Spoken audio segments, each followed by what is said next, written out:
Бүчсэн хөгжлийн өөрийнх нь яг хөгжлийн үзэл баримтлал нэлээд одоо баталгаажиж Улаанбаатар хот руу тэр их нүүдлийг зогсоох шин таталцах хүч нь бол төвийн бүс.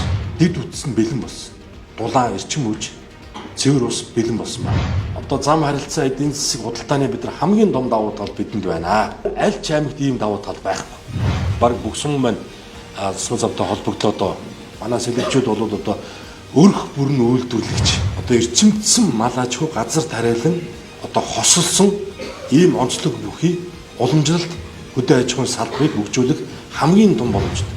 17 сумынхаа 16-ыг нь холбосон аймаг гэж Монголд байхгүй. За 2 хоногийн өмнө Ахаа сайдынхаа өрөөнд очиж уулзаад эдийн засгийн хөгжлийн сайттай уулзаад Скватер сумын инженерийн шугамшилжийн 50 тэрбум төгрөгийг одоо ингээд Скватер сум корпс тэр хавийг бүх одоо инженерийн шугамшилжийг дахин дамжуулах стандарт 2 дугаар контракт ингээд шийдэхэд Скватер сумд хаанч барилга байшин барих боломжтой болох нөхцөлөд үүсэж байгаа. Хуршаатсан бол улсын хэмжээнд одоо жилдээ нэг 20 гаруй мянган тонн улаан буудаа, нэг 12 мянган тонн төмс хөнсний ногоо, нэг 6-аас 8 мянган тонн байгалийн хаддан бэлтгээд дархан уулааны улсын хэмжээнд нийлүүлж малчин гинэ хувьд нэг тулгамдаад байгаа асуудлаа хэлмээр байна. Бид нар одоо энэ Сэлэнгэ аймагт үнэхээр гоё махны чиглэлийн нөхөр үржүүлж байгаа. Тэгээд бид нар тэр гоё витаминлэг ямар нэгэн эмх хэрэглээгүй маш гоё махыг зах зээлд нийлүүлэхээр гоё зах зээл олдохгүй байна бид нарт.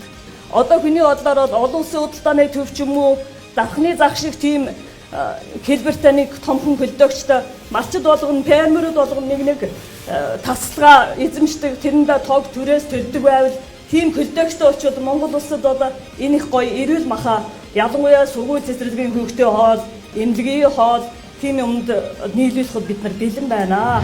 Боомдод түшгэлсэн аймгийг яаж хөгжих ёстой вэ? Зөвхөн боомд байгаа сумыг хөгжөөд авах ёстой юм уу?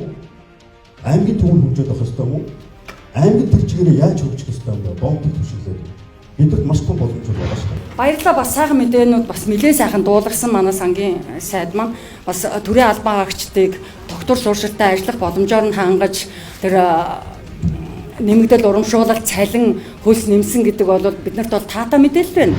Ингээ сангийн сайд та одоо бол улс орныг хөгжүүлэх тал дээр бүх одоо урд тавьсан өрийг тэглэх тал дээр бас нэлээд ажил хийж байгаа танд бас баярлж талархаж явдаг шүү. Малчин гинэ хувьд.